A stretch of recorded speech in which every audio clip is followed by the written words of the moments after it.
তো এত লম্বা, ওকে আসেই না। না, ফিওনার বাবাকে দিছি বড়া ভাজতে, পেঁয়াজও ভাজতে, আর এইদিকে আলুর চপ, ডিমের চপ ভাজবো আমি। ও তো ভাজতেই পারে না, ওকে ভাজা শিখাচ্ছি।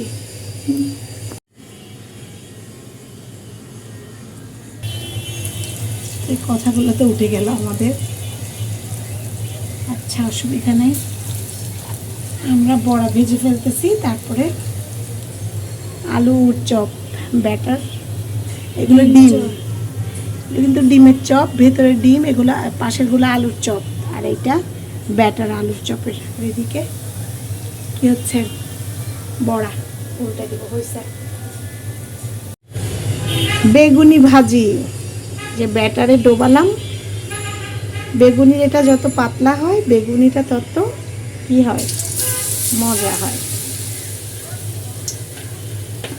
একটা করে এরকম নিব, একটু উপরে তোলো মোবাইলটা, আর একটা করে এরকম ছাড়বো।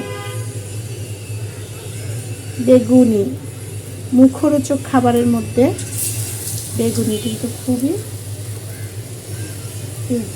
মজাদার। উল্টে দিতে হবে, কারণ এক্সট্রা দেওয়া মাত্র ফুলে গেল বেগুনি।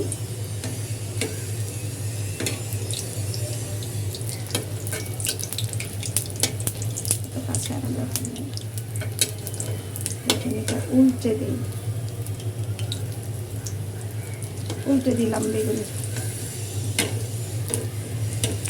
উল্টাতেই পারছি না, তারপরে ফুলে উঠছে, দেখছ না, উল্টাতেই ফুলে উঠছে। আমার একটা হচ্ছে চিকেন আছে, ওটা দিয়ে আমার ভালো হয়। এই সার্ভ করে দাও। বেগুনি ভাজা হয়ে গেল। বেগুনি ভাজার সময় আমার পাশে অনেক দর্শক আছে, এই যে একজন দর্শক, দেখি দর্শক, এই যে আরেকজন দর্শক, এই যে দর্শক, অনেক দর্শক আসছে বেগুনি ভাজা দেখার জন্য।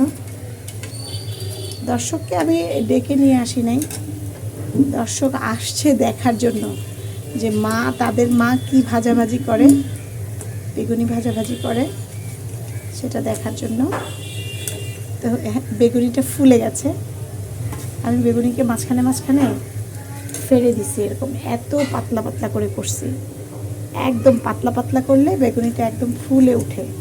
আজকে বেগুনি এত সুন্দর হয় নাই, সুন্দর আসলে কিছু আসে যায় না, আসে যাই হলো ঘরে মানে ভেজে খাওয়া, তাই না, ঘরে বেগুনি ভেজে খাইলে সেটা খুব মজা হয়।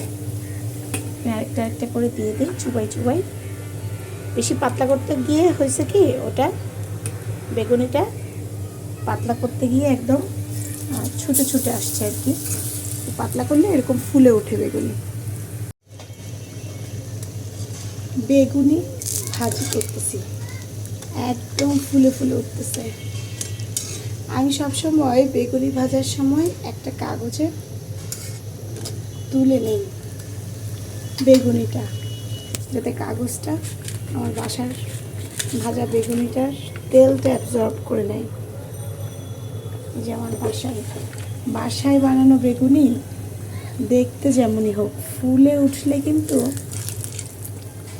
কালারফুল হোক আর না হোক, দোকানেরটার চেয়ে 1000 গুণ মজা হয় বাসায় বানানো বেগুনি। পেঁয়াজও একেবারে লাল লাল করে ভাজা হলে সেটা স্বাদ লাগে না, একটু গোল গোল গোল গোল করে নিলে মচমচা হয় পেঁয়াজগুলা। আজকে তো পেঁয়াজও তো মাস্ট প্রতিদিন থাকতে হবে, ভাজা পড়ে না হলে হবে না। আর এই যে আলুর চপ ভেজে ফেলবো, পেঁয়াজগুলো প্রায় ভাজা হয়ে গেছে, তারপরে আলুর চপগুলো ভেজে ফেলবো। আমি ইফতারের একটু 10 মিনিট আগে করে ভাজি, যাতে মচমচা করে খেতে পারি গরম গরম। এগুলো কাগজে উঠাই নিব যাতে তেলটা চুষে নেয়। ফ্রেন্ডস অ্যান্ড ফলোয়ার, এই ছিল আজকে আমার ভাজা পোড়াময় মুখরোচক ভাজা পোড়া ইফতার। সব রকম ভাজা পোড়া আইটেম আজকে করেছিলাম, খুবই মজাদার ইয়ামি ইফতার ছিল, বাট এটা ওজন বাড়ে।